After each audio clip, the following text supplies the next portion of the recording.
আপনি বিধায়ক হলে আপনি প্রথম কোন কাজটা করতে চান? পানীয় জলের যে সমস্যা, সবথেকে প্রথম চিকিৎসা এবং স্বাস্থ্য ব্যবস্থার কিছু উন্নতির ব্যাপার আছে, যেগুলো আমি দেখে নিতে পারবো।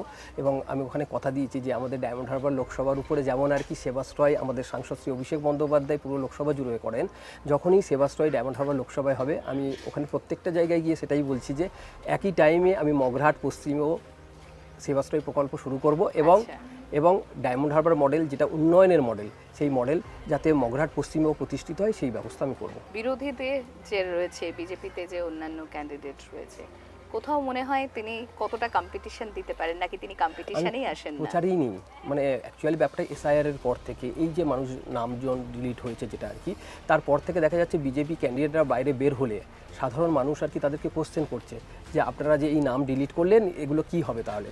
তো সেই জন্য বিজেপি ক্যান্ডিডেট সেরকমভাবে বাইরে বেরোচ্ছে না। আমার কাছে তো এখনো পর্যন্ত প্রচার বা সেরকম আমি কিছুই দেখছি না মগরাহাট পশ্চিমের উপরে। এসআইআর এর কি তাহলে বলছেন যে প্রভাব ভোটের বক্সেও দেখা যাবে? একদম 100% শিওর। কারণ নির্বাচন কমিশন এবং বিজেপি আমাদের বরাবরই, আমাদের নেত্রী, আমাদের নেতা সকলেই বলছে যেটা যে এই যে জিনিসটা করেছে আর কি, বিশেষ করে লজিক্যাল ডিসক্রিমিনেশন সারা ভারতবর্ষে কোথাও নেই, শুধু পশ্চিমবঙ্গের ক্ষেত্রে কেন এটা। তো ইচ্ছা করেই আর কি ভোটের সময় যাতে তৃণমূলের যারা ভোটার তাদেরকে বাদ দেওয়া যায়, সেই জন্যে পরিকল্পনা করে এটা করার চেষ্টা করছে। তো এর বিরুদ্ধে তো আমাদের নেত্রী সুপ্রিম কোর্টে লড়েছেন, অবশ্যই আমাদের অভিষেক বন্দ্যোপাধ্যায় এবং আমার নেত্রী মমতা বন্দ্যোপাধ্যায় অবশ্যই লড়াই করবে সাধারণ মানুষের জন্য।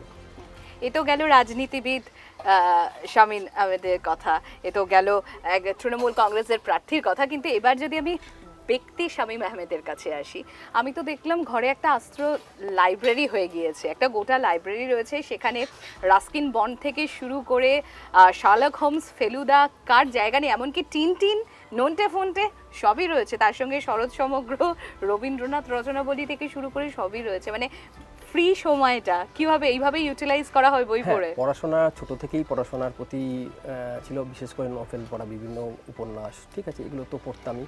তো সেগুলো আস্তে আস্তে ধীরে ধীরে যত যাচ্ছে আরও বাড়ছে আর কি। তো বইয়ের কালেকশানও বাড়ছে স্বাভাবিকভাবেই।